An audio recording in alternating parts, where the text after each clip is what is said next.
Which are we going to start with? We are going to start with the Blaufränkisch Cab Franc on display right here. All right, well, it looks like most everyone's here.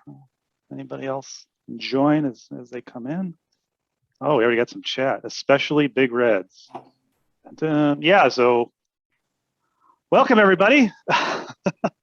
Nice dark Thursday night. We have a all red extravaganza here.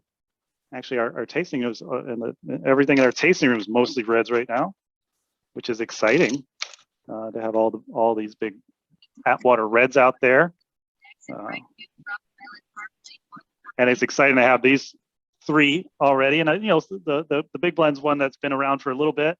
But for the club, we have these two new ones. So it's exciting to taste these out and see how everybody thinks. We're just going to start going into these wines right away. And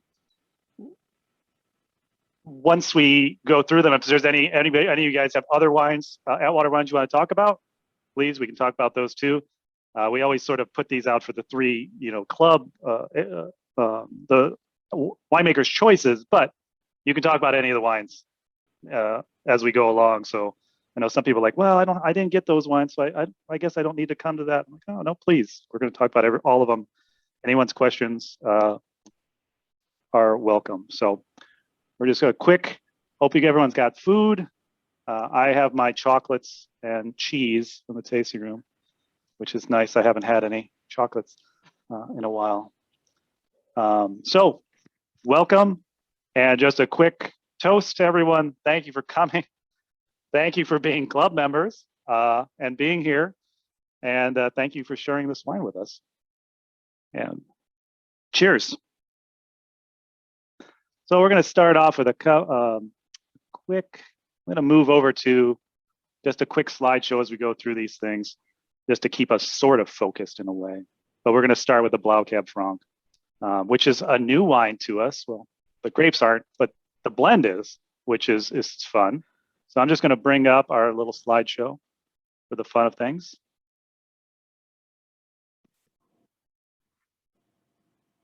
And Wes, just make sure you tell me. Do you see that? Of course. No, I do not.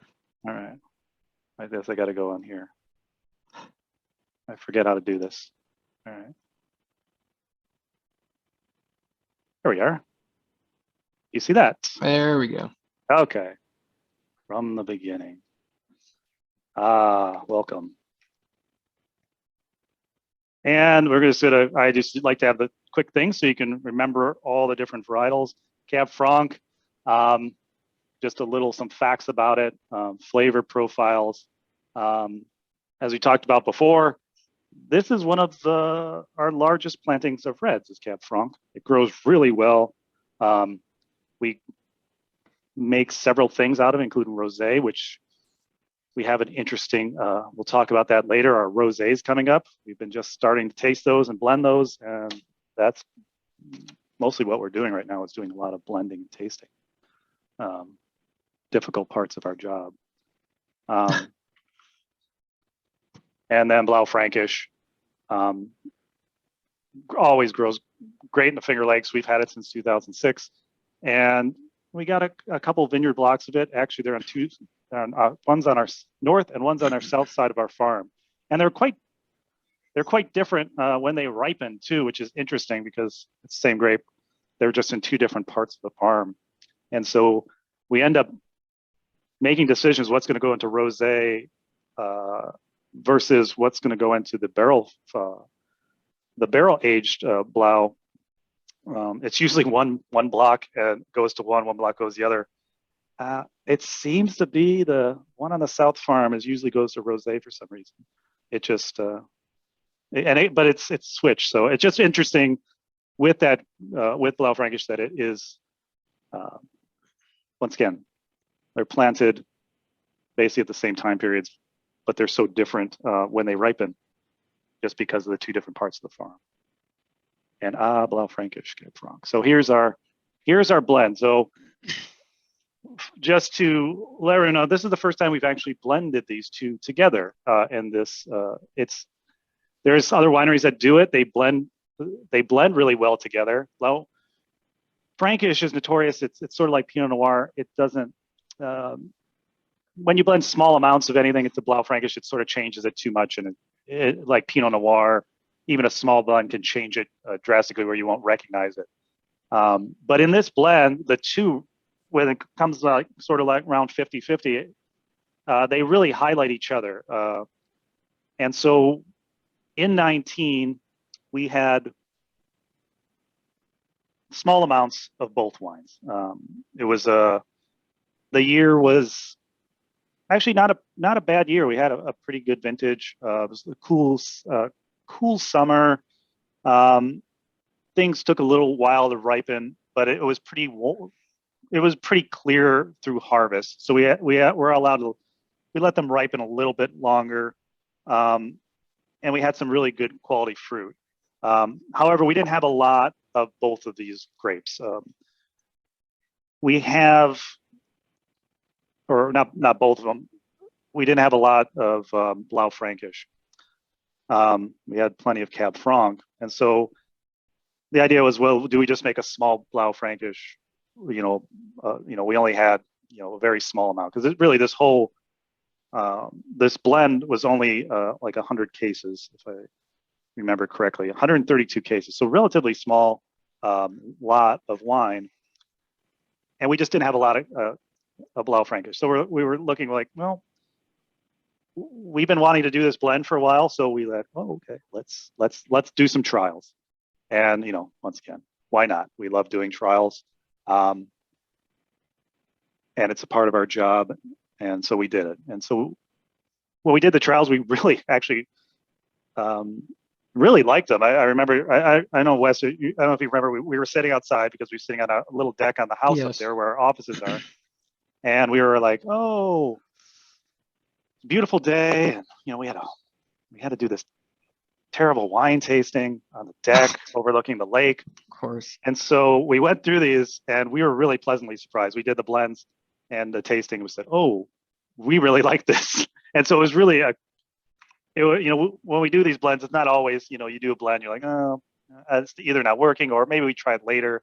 This one was we tasted them and said, we found the one. We said, this is it. This is what we're going to do. I remember Vinny is our head winemaker, is a relatively stoic fellow. He, if he likes something, he's like, yeah, I like it. This is good. I like it. But for this one, he was pretty excited, because this was something new he hadn't done, and he really liked it a lot. And so, yeah, we forgot about it for a while because it had to go into storage, and we had other wines to deal with. But we really liked it, and it's a fun wine. I think our tasting room staff did some fun notes on it. I don't like really poisoning anybody's mind with what we think's in it, but they came up with some fun notes. Matteo and I think Lynn might have been in there with their talking about it. But they have aromas of cherry or raspberry and black cherry mingle with campfire smoke. Delicate tannins greet the palate with black raspberry, seeding to mocha, and finishing with a spicy hint of star anise. I don't know if anybody's getting any of that stuff, but it was a very nice little blurb that they come up with. They actually do a pretty good job of tasting notes. Once again, I give them a bottle and say, okay, guys, here's a bottle, go at it, give me some tasting notes. And reluctantly, they did it. Thank you, guys. This is, if we look at it, this is typically what we do with a lot of our reds. We do, at least with the Blaufränkisch, not so much in the Cab Franc, but we do some whole cluster. So this is 20%. We actually take the whole cluster grapes, stems, the whole thing, and we put it in the fermentation. And then usually on top of that, we destem the rest of it, and we lay it, basically pour it on top of those whole clusters. That helps add some sort of like add some sort of difference in the fermentation, where you have these full grapes that what let's call carbonic maceration, where they sort of break down amongst their own enzymatic activity. It also slows down the fermentation on those grapes if the yeast do get in there, and it just adds different things to the flavor profiles as that's fermenting with the other destemmed and broken grapes. We do that with a lot of these Cab Sauv, not so much, or Cab Franc, but Pinot Noir, Syrah tend to be the ones we do that with. And so this one was a little bit of that. The Cab Franc was fermented in stainless with basically a wild fermentation. We put them in a big stainless red fermenter, and it ferments with the natural yeast. We basically let it start on its own, or we add a starter culture that we've already started off, a wild starter culture that we might add. Or if we have a really good fermentation from a wild ferment from another bin, we will add some of that in to get this one started. So for the Cab Franc, we've been doing that for some years now, and we've been moving more and more towards these sort of wild yeast fermentations for our reds, as we've sort of been experimenting with them over the past several years. And if you guys have been to these before, you've heard a little bit about that already. And then it aged, we don't do a lot, very long aging on most of our reds. 9-10 months is usually standard. We're looking for the softening, but without, our cool climate with the we don't have as high a tannins and as high a alcohols. We don't really need really long-term aging for these to soften them, and that usually the remainder of the aging process we have in bottle. We usually like to have a year or so in bottle if we can. But these were in French and Hungarian. We tend to use Hungarian primarily in Syrah and Blaufränkisch. They have a sort of spicy characters that the Hungarian barrels accentuate with their own sort of meaty spiciness. And the Cab Franc was all in French, I believe. We don't usually use Hungarian in the French or in the Cab Franc.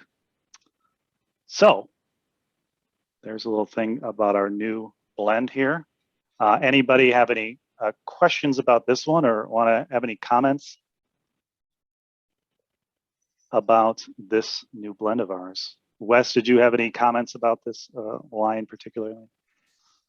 No, other than it's very good. No, not really. Did I cover everything at least?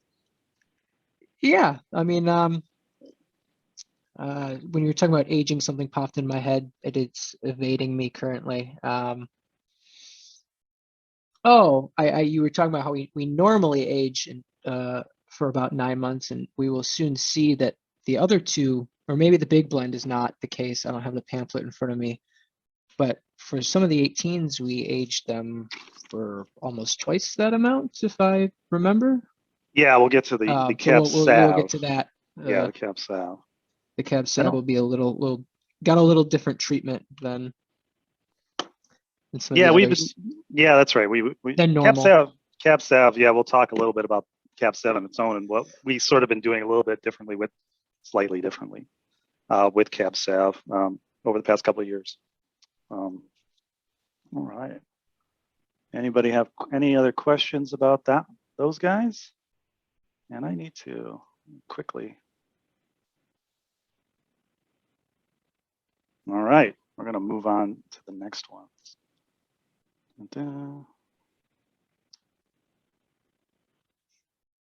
And this is going to be the big blend. So if you guys are keeping score, we're going to move on to the big blend.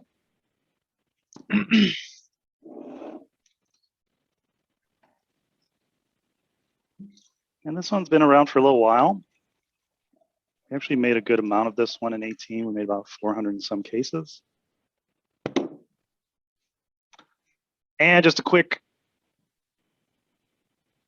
thing about the grapes in this one. This one's this one, our big blend can be anywhere from 3 to 5 varietals Previous years was 5. This in 18 you only had 3 varietals we used in our big blend. So it sort of changes every year with that we make it. We don't make it every year, but it does change every time we make it, depending on what works best in the blend, what we have available. Depending on the vintage, if we have all the grapes available, we'll often add them all if the blend works. So the idea of these blends is to, when you're blending wine, you're not just, the idea is not just, oh, we have a bunch left, let's dump it in here. Blends, the idea of a blend is to make a better wine. Let each of these different grapes, different wines come together and highlight each other to make something unique. So that's what we're always trying to do with any blending that we do. Syrah, we don't have a heck of a lot of it. We have 0.88 acres. We're actually putting some drainage tile in a block that we cleared out, I guess, the other year.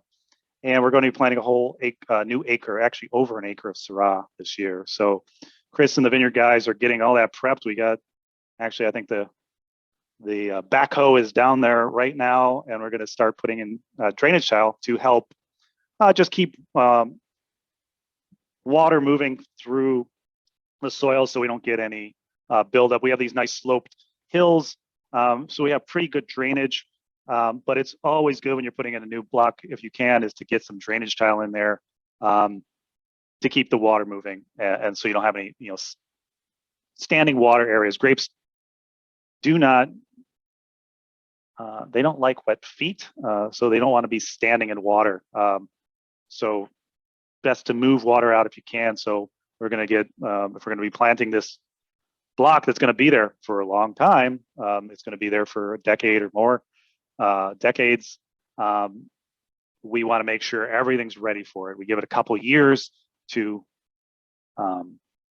get some cover crop on it, get the soil turned, get the soil all prepped before we go ahead and plant a new planting there. Because there's a lot of infrastructure when you think about these grapes. The Syrah, when you're planting a new block of Syrah, everything should be ready for it. We're gonna, put in these grapes with a GPS system. We hire a local contractor, comes in and it'll put these in for us. And then you got to put in all the poles, the wire. There's a lot of infrastructure with grapes, and it's going to be there for a while. So you want to get it right the first time. You want everything ready, because the investment, we're not going to get grapes off those for at least 3 years. So doing all this stuff, you have a long wait. I know it's sort of, farming's always one of these things. It's like you have to really think long term, and it's sort of frustrating because you want the grapes, you want to start making wine from it, but alas, nature. So, and then our other component, oops, missed my other one.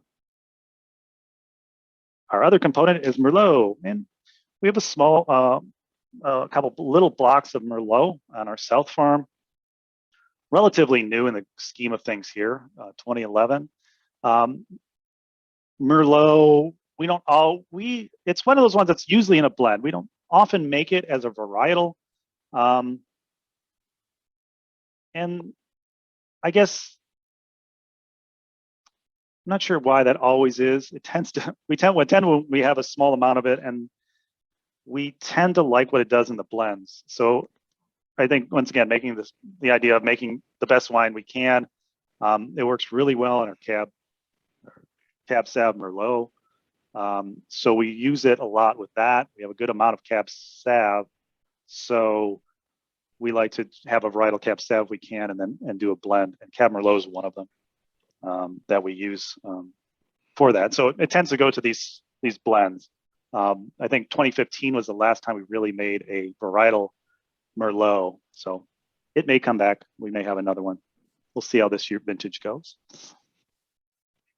But most of these lots, you'll see an acre or two, pretty small lots. We just have a lot of them. Oops. And then our third component, Cab Sav. This is always an interesting one because it's surprising there's not more of it grown. Vinny's a big proponent for it in the Finger Lakes. It has a longer growing season than most everything else that we grow. So it's usually amongst the last things we harvest. Cab Sav have these small berries. They tend to have a really good amount of tannins. And it's just a great blending wine. Because of those tannins, it brings that little bit of heft to the wine in blends. And you'll see that's sort of the backbone of the wine, so that the tannins help lift the others up that might have more fruits and sort of fresher fruits than the Cab Sav does. And that's usually what's nice about it. And it makes a really nice varietal on its own. I think it's sort of underappreciated here in the Finger Lakes. But we've grown it for a while now. And here's the big blend, 2018. So 40% Cab Sav. The big blend always tends to be, because we have a good amount of Cab Sav, tends to be a big component of the big blend. 35% Syrah and then 25% Merlot. These were all fermented separately in their own bins. We don't usually do field blends with these. We tend to blend them separately and then blend them. We'll do trials often to find the best percentages, and then we're going to blend them for bottling. So with these three, I think the Syrah might have some, I don't see any Hungarian in here. It could have been that the barrels we chose for this didn't have any Hungarian, they were all in America. For these blends, we're going to actually taste through all the, sounds like a lot. We do it in stages, so don't worry. We taste through all these barrels over time, and we will choose which ones we're thinking has the best flavors or best components that are going to make a good blend, or ones that are going to make a good we like for a varietal. So we'll actually go through and grade them to where they're going to go over time. So we'll go and take different tastings through there. We're going to start getting to know the wine. So what we're doing in these, in the winter, usually the wines aren't really finished their full fermentation until after Christmas. We're going to start tasting through them and getting to know them, so we know. As wines barrel aging, they change quite significantly over time. They change from day to day, so we'll go through and taste through them. We'll come back sometime later, taste again, and it's really important for us. I mentioned this before: is getting to know them so we can see where they go, see where they're heading, and what we want to highlight from them. I mean, they're going to go in their own directions, and then it's up for us to decide how to best show them. Wes, have you guys? I haven't gone down there much, but have you done any tasting down yet in the barrel hall? I mean, they're still pretty. Yeah, we've done some. Some of them are still kind of going through their paces, but the Pinot, the earlier stuff we put down there, the Pinot Noirs and Fauche, are starting to kind of show themselves a little more. Yeah, it's always so tough because they're still going through malactic. And, yes, they're really still fermentation. they're going to be very different in 2 weeks from now, so it's kind of hard to judge them. But they seem to be going in a pretty good direction, considering the year. Yeah. The big blend for 18, we talked about some of the other, well, 2 18s here. So it's actually, that was sort of in the pamphlet there, was that you got a sort of interesting mini vertical here, or horizontal, I guess. Cab Sav's in both these, and you get to taste the Cab Sav on its own as well as part of the blend. So That's what's that was sort of fun to be able to have these two wines so you can see them. You see the Cab Sav on its own versus itself in a blend. Although like I said, the big blend is a good amount of Cab Sav, but you can see how different it's going to change things. 18 was a tough year. I know we mentioned this before. 18 was probably one of the tougher years in a long time. It was sort of the beginning of the year wasn't too bad, but we got hammered with like 11 inches of rain in August. There was just widespread damage, a lot of wet weather through October, which is our harvest season. So you might have a tougher early year, but when you get this kind of stuff where it's just cool, humid, or moist through harvest, that's when you have some big issues with disease pressure. And we did a lot of sorting. We had to do a lot of keeping an eye on things really closely to make sure they weren't going in the wrong direction. So it was a challenging year for us, 18. Unlike last year, which was 2020, which was completely awesome. So once again, it's not often you use awesome for 2020, but for the grapes in the Finger Lakes, 2020 was awesome. And as you guys start tasting them, I don't know if you've already got some of the Cab Franc 2020, which is a little early for releasing for us, but it is very sort of the first real red vintage, or first real red to be released of 2020, and it's pretty great. So back to big blend. But yeah, it was a tough year. I find these, we talk about this often, is these sort of tough wet years. They sort of come into themselves over time, and I think some of these are actually much better aging wines. We tend to take these like wet years and write them off, but they age. We found a lot of them aged really well. And this big blend, why it's, I think the color's a little lighter than we've had previous big blends. It's got a lot of delicate flavors, and I've really grown to like this wine.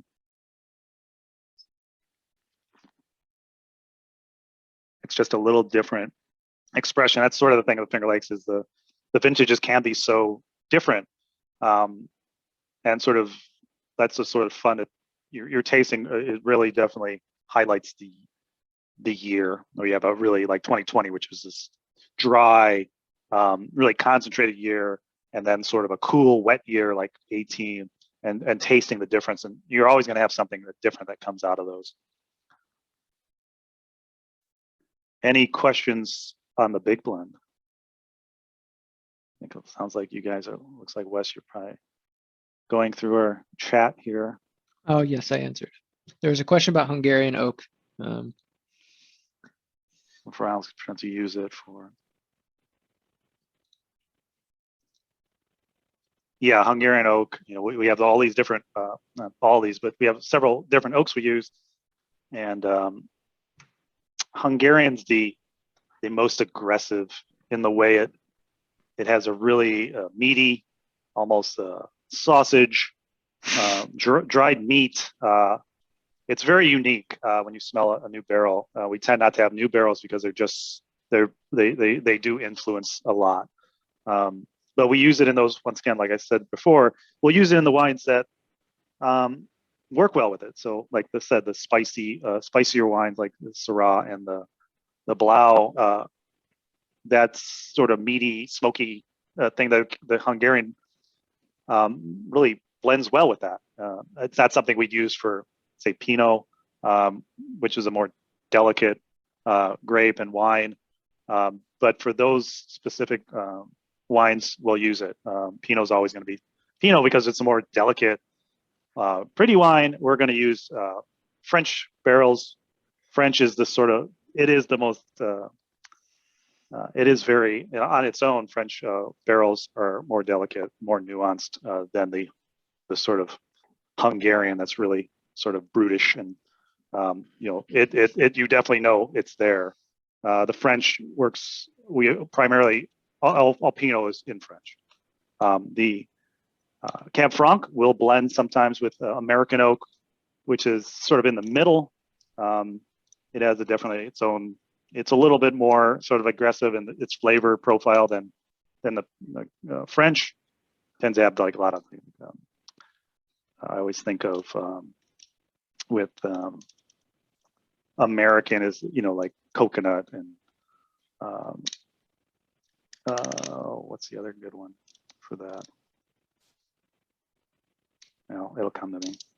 Vanilla, coconut and vanilla in the American oak. So they all bring their own things to it, and it's our job to decide which ones work best. You don't want anything to sort of stick out too much. You want it to integrate with the rest of the flavors and not just be a big thumb sticking out on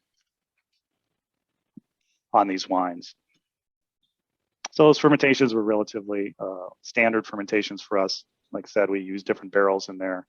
And the Syrah and Merlot, we probably use some whole cluster. The Cabernets, we don't tend to use whole cluster. They can sometimes have some vegetal characteristics that we, with the whole cluster that we just, they don't need additions of. Any other questions about Big Blend? So if you guys have any particular questions, you can unmute yourself and jump in. And we will also at the end, open up the discussion. We can talk about them at the end too if there's any other questions. Cab Sav. So another 18 for the Cab Sav. So this is all Cab Sav. Well, what was a little different here because with this 18, we didn't need to bottle it, and we sort of wanted because of the vintage to give it a little more time in barrel. And the thing with Cab Sav, and we've done this before, it's got a good amount of tannins. And so of all the grapes that we have, because of that, it's sort of best apt for extended aging. And we've had some good results with it. We don't particularly like, or we don't particularly need to, extend age Cab Franc because it's a sort of, we go for a fresher fruitage style. But for Cab Sav, it actually works pretty well because of that. It softens up the tannins, and it gives these, as it's sort of sitting in barrel and it's evaporating and concentrating, it brings some interesting things to it. We always talk about like, walnut oil and these sort of extracted flavors that come out in these extended aged wines. So this one we left for 21 months in all three of those different barrels. We had French, American, Hungarian. So a little bit different. We currently, the 2020s are also still in barrel of Cab Sav. So we've been sort of moving to leaving, if we can, the Cab Sav, if we're going to do a varietal, to give it a little aging in the barrels because we like what it does with Cab Sav. Like I said, we don't use it with the other wines because you're going for something different with those. But for Cab Sav, it actually works out really well, and we'll often, at least past some years, often leave it for an extra year in barrel. Wes, as far as what do you think about that with the extra aging with some of those that we've been doing? Do you have any? Yeah, no, I mean, I think Cab Sav, I think we've kind of found out that the Cab Sav can hold up pretty well to another year in barrel. I mean, that barrel aging will do, it as you said, it softens tannins. But we do this thing called Sur Lie aging, which means all of our wines are aged on the lees, which are essentially dead. They are dead yeasts. I don't really know how to put it in a more elegant way. And over time they will break down, and that breakdown releases kind of the compounds and chemicals that those yeasts are made up of, and that adds texture and flavor to wines. And when you really hit the kind of the 12-month mark, you really start to notice those. And so the Cab Sav kind of picks up a little extra the flavor and aroma than say the wines we age for only 9 months. And it also can handle that. On the downside of that, the longer you age something, that dead yeast as well as oxygen will kind of bind to tannin. But because the Cab Sav has a little more tannin, it can sacrifice a little of that, if that makes sense. Sacrifices a little tannin for a little more aroma and flavor as it ages. So I think it seems for us that it works quite well. The 2020 Cab Sav is is pretty spectacular. I think all of the ones we have started to age for the 21 months or essentially 2 years seems to be the right direction for us, at least as far as Cab Sav goes. Yeah, and like 2020, yeah, we had a lot of good tannin. Really 2020, phenomenal. Everything. Just really, really good. Yeah. So yeah, we'll talk a little bit about it as we move forward with some of these other wines. So let's go on to the Cab Sav. As we started to, we sort of went back a bit. Let's see. Ta-da.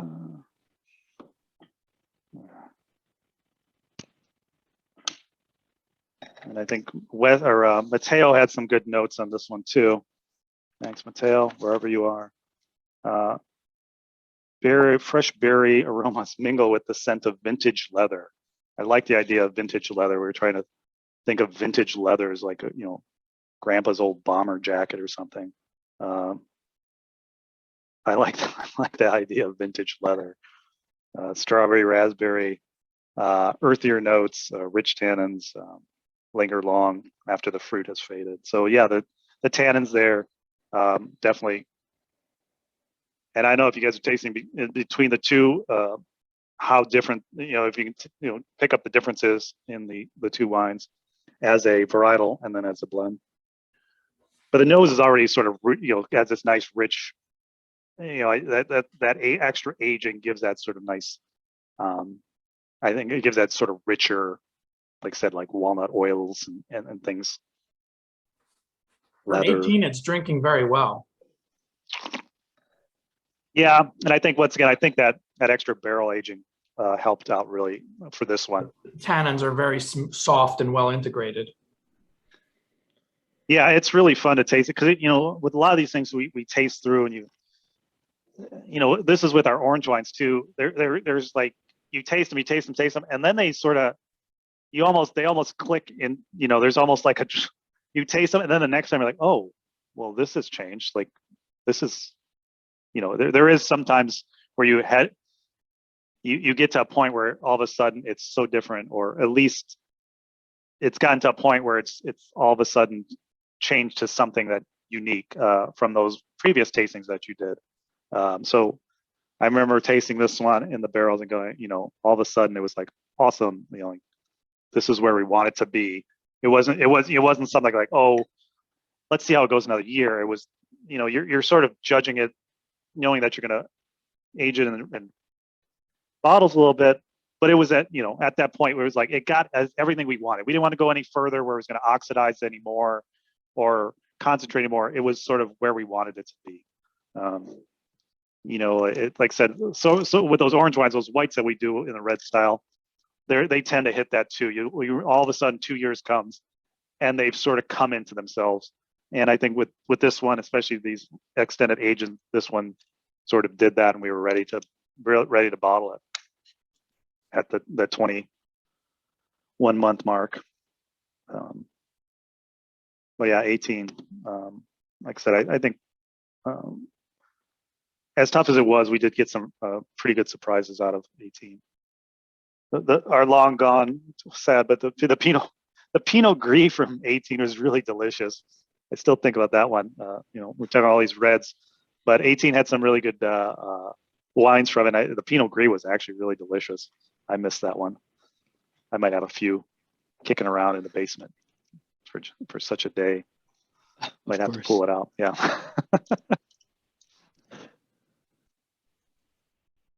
All these little vintage. I have the 16 rye wort, so I'm saving it. Okay. Yeah. it's it's amazing to have all these reds to taste through. You know, we're almost out. You guys savor your Pinot Noir from 19, which was really good. really good. That Pinot Noir 19 was Really one of good. my favorites. We're almost out of that. So if you need any more of that, we're almost out of that one for the club. And actually, the Syrah 19 is almost out too. Also really good. Also really good. So we got to start bringing out for the next club shipment. We'll probably bring out some other reds that we have. I tasted the Pinot Noir 2020, and the tannins were really. I don't think we've ever had that much tannin in a Pinot Noir. So that's exciting. However, it's not quite ready. We tasted it was still a little tight, but that one's going to age really beautifully. So I'm not going to bring that one out until it is ready, and when it's ready, it's going to be ready. So we'll see how that when that one comes up. But I think, I'm trying to think of the next reds though. Yeah, I'm going to go through the list of things what we're going to bring out for the February. Other things going on right now. Speaking of all this, these reds, go to whites. We're actually doing our whites trials with our white wines. So as you see on our tasting notes, there's not a lot of whites. You guys did a good job of drinking them all. You guys drank up all of the 2020 dry Riesling, surprisingly. I think it's the first time we've ever just have not had a current vintage of dry Riesling other than our library ones. So good job, guys. Took care of that really well. That was the 2020 Rieslings were, once again, even the semi-dry, it's just amazing wines. What we're currently going through is the 2021s and getting blends together. So the dry Riesling, the Riesling, we just did some trials for all of those. Sitting around in the kitchen, Vinny puts together various percentages in these blends between different blocks of Riesling and seeing how they work together. So it's a little early. They're still they finished fermenting. They're still cloudy, but we're starting to get the blends together. For those, we also started rosé blends. So we're excited to have some new rosés. We're actually going to have a blend of, speaking of cabs, we have a Blaufränkisch Cab Franc blend of red wine here. We have one of rosé this year. So we haven't had a Cab Franc in a while, but we've had Blaufränkisch and Pinot Noir. This year we're going to have a blend of a Cab Franc Blaufränkisch blend rosé. So look for that. That's going to be awesome. And then we got another Pinot Noir rosé coming, and we actually our first harvest of our Lagrein and Zweigelt, two reds. They came in this year. This is their third year, right? Yes. Third year. So we didn't get a lot of them. They're still young vines, small vines, but we got a good little harvest out from both of them. And we got a small amount of, part of it went to a pet nat. So we'll have a sparkling rosé, a pet nat of those two blend. And then we're going to have a still blend of those two. So that'll be their first vintage. So that's exciting. We decided there wasn't a lot of both of them, and we decided to blend them together so they could share the glory of their first vintage together. And we usually usually the first vintage of these reds, we tend to like to put them in rosé. It's a great thing to do with the first vintage. They tend to, because they're small, but they don't have a lot of grapes, they put a lot of energy to those clusters they have. So there's a lot of really great fruit flavors that come out in their first vintage. So that's great to taste in that style of wine. So we got three different rosés. Not a lot of that. That's going to be limited just for the club, that Zweigelt Lagrein blend. So that's going to be just a small batch for the club. The rest of them actually have good amounts of the other rosés. So those should be coming probably in, we should have those available in February, hopefully. We'll be bottling those probably in January. And then the Rieslings will come in spring as we get, after they get, there's some time to age in tank. We'll bottle those. We usually like to leave them, the Rieslings, on their lees, like Wes was talking for the reds. We like to leave the whites, especially Riesling, is to keep them on their lees, and that breakdown of the yeast does add a nice creamy texture to the wines and adds other flavors that we like in Riesling. We also have, so I'm going over all the wines from 2021. This year we did a traditional method of Pinot Noir and Chardonnay. So that is going to be fun. We won't see that for a long time because it's going to be sitting in tank for a while, and then it'll be eventually, it's in barrels now. We did a barrel fermented, those two together. That are going to go into tank. They're then going to be bottled and left on their lees in bottle for probably a couple of years at least before we will disgorge them and get them ready and let for release. If you guys are wondering, that we do still have the other sparkling, our method cuvee of Riesling Chardonnay from 2016. We ran out of the stuff we had disgorged, so we just got another batch disgorged. So it is, we usually like to give it some weeks, a month or so to rest after it's been disgorged and corked. And then we'll have it at the beginning of the year here. So there'll be more sparkling coming shortly for everyone. You guys drank that, everyone drank that up really fast too. That was, that sparkling is really good. We haven't done a Chard Riesling in a long time, so the 16, I think that, and then there'll be, the next one will be another blend. So the Alsatian Alsatian blend. Yeah, so all these sparkling, these methods, sparkling wines, we might be doing one every year, especially if Wes has his way. Yes, we will. We're doing lots of it every year. We do lots of, the sparkling is going to be,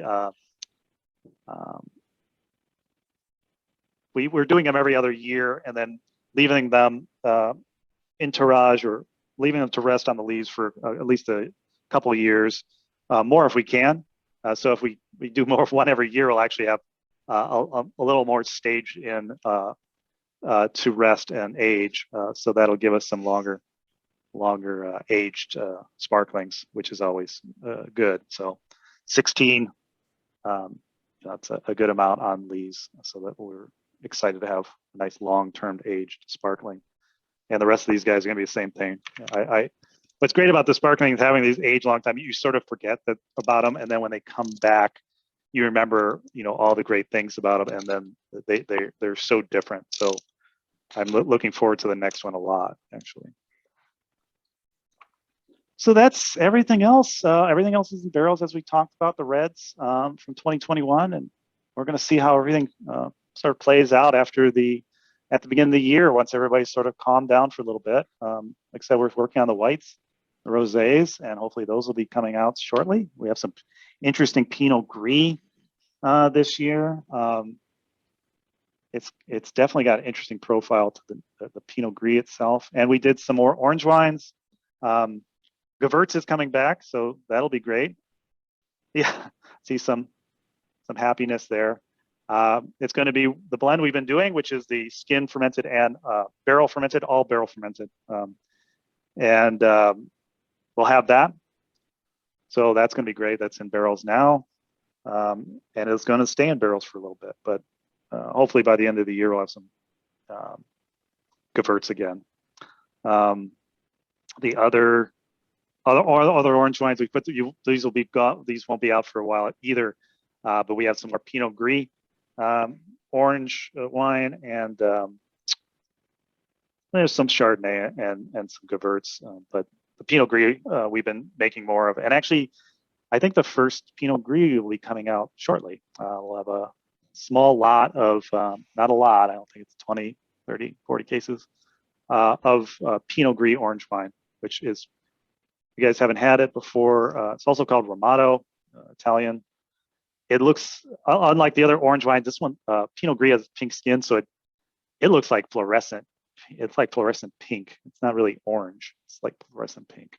So that one should be fun. If you've been trying our orange wines, this is a little different, and we're excited to have that one, a new one to round things out. I see there's a lot of chat questions here. Goodness, look at everyone. Thanks, I'm gonna answer the I'm gonna answer the aeration question. I was typing it out, but I don't really feel like typing anymore. Answering Jill's question, she wants to know about aerating before drinking or decanting, basically. I don't really think the 18s really need it too much, or maybe really at all. I think maybe the Cab Franc-Blau could, sure. It wouldn't hurt. It wouldn't hurt on any of them. So I think that's kind of user discretion. You know, it's up to you.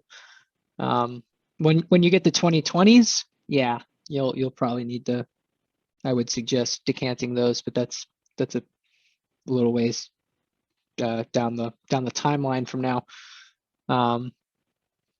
But in general, a little aeration probably never hurts, whether it's in a decanter or in a glass. So yeah, it's fun to taste them after some time, you know, yes. Pouring them in the glass, letting sit. We often get bottles, like we'll pour them at lunch and I'll take them home for later, or sometimes I'll get them the next day. And it's fun to taste how they change from a little aerating a little bit, coming home and then opening them later. It's fun to see the difference in there. And actually, depending on the wine, they can open up quite a bit with a little aeration. I know I had an older bottle the other day, and I had opened it earlier in the day, and I didn't get to it till the next day, and it actually really opened up, and it was really a pleasure to drink. So I was glad I had the time to let it had the bottle open for a little bit. Oops. Oh, there we go. There's all of us there for the harvest. Unfortunately, our interns had already gone, and our 1-4 intern had broke her ankle. So it's just all of us guys here. But here we all are. This is the end of harvest. Looking a little rough. A little rough, yeah. long season. We had some giant bottle of it wasn't Atwater Sparkling. South Africa, no. South Africa, that's right.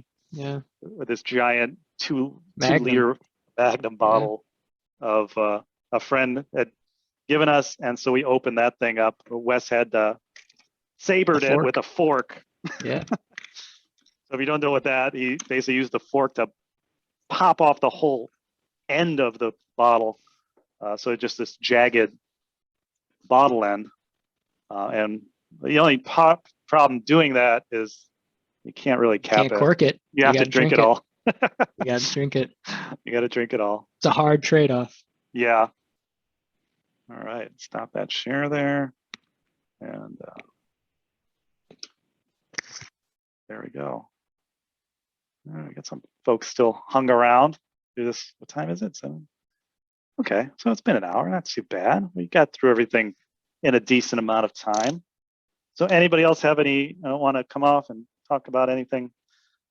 Questions about the wines, this vintage, last vintage, any other wines that you've been drinking? Anybody get any of the library wines that were on the club site, or had any tasting of any of those?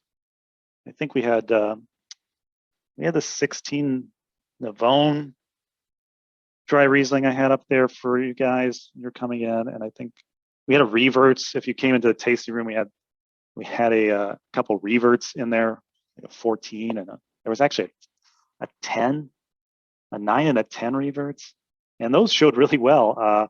it's great how these a lot of these wines age, and the Reverts, the Riesling, Gewürz, both of those aged well on their own, but together they were really good. I was surprised. We didn't have a lot of those. I usually only have them out for for pickups, because I only have usually a couple cases of each of those kinds of things. So if you're coming in to do a pickup, sorry if you guys are out of town and couldn't come in, but we did have a couple library wines for our pickup times, wine club pickups, and those were some of them. I do have small amounts of some of those whites. So the Chardonnay and stuff, I do still have some 16 left, almost out of the 17. So if you guys need some whites to get you through the winter, there's some left, but not a lot. If you're looking for something specific, I'm going to try to keep for you guys some whites, library whites, so that we always have a Riesling, dry Riesling and stuff online, so you guys can always have some kind of Riesling from us. I know I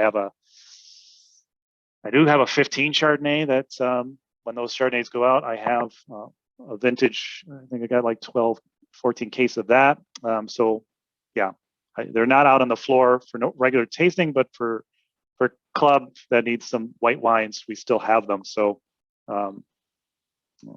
keep an eye out for those. I'll probably bring out some other dry Rieslings too, just so we always have some kind of Riesling, even if it's not the current vintage. The bone is so amazing. Yep.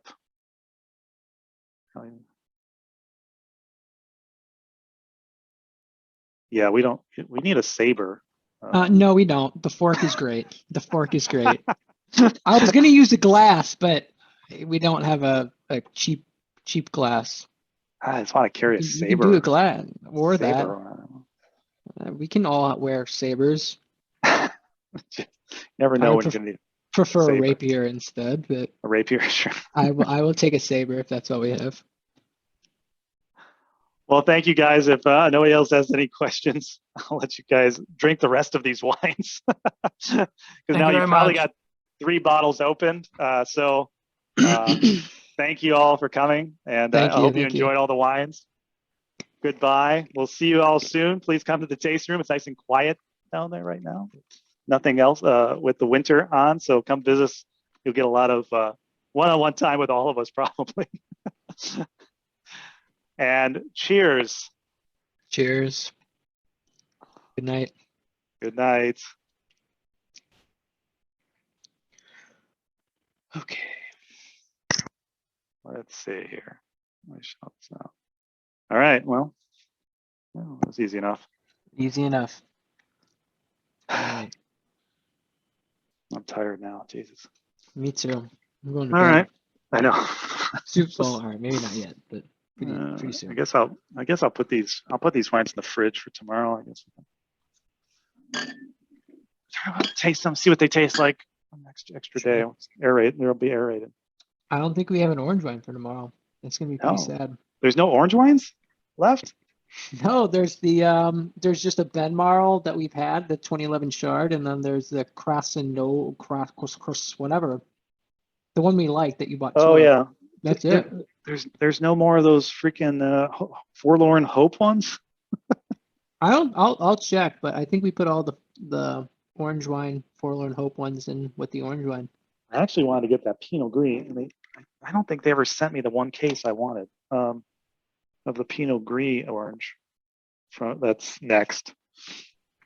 We can open. There's probably something down there. Oh, we do have the new one, the orange. You haven't tasted that one yet, have you? The Chard. The Chard Gewürz, the new Chard Gewürz. Oh, the 18? No, I don't think so. So we can always not since we bottled it. So we can always, if there's no other ones, we can always open that, because that's sure. Is that in the next garage? That's in the garage. Yeah, I brought that. Good. I think can't remember if it's 2 pallets or it's just that one. I think it's the whole. That's all. That one. Yeah. There's that one. There's that pallet, and then there's another pallet with a little bit of that, and then the Pinot. Yes, Pinot I Gris. remember. It was split. Yeah, it's that split pallet. So there's not a whole hell of a lot of both of these. So yeah, we can always taste that one. All right, man. Thank you so much. Of course. We'll see ya. Good night. Good night.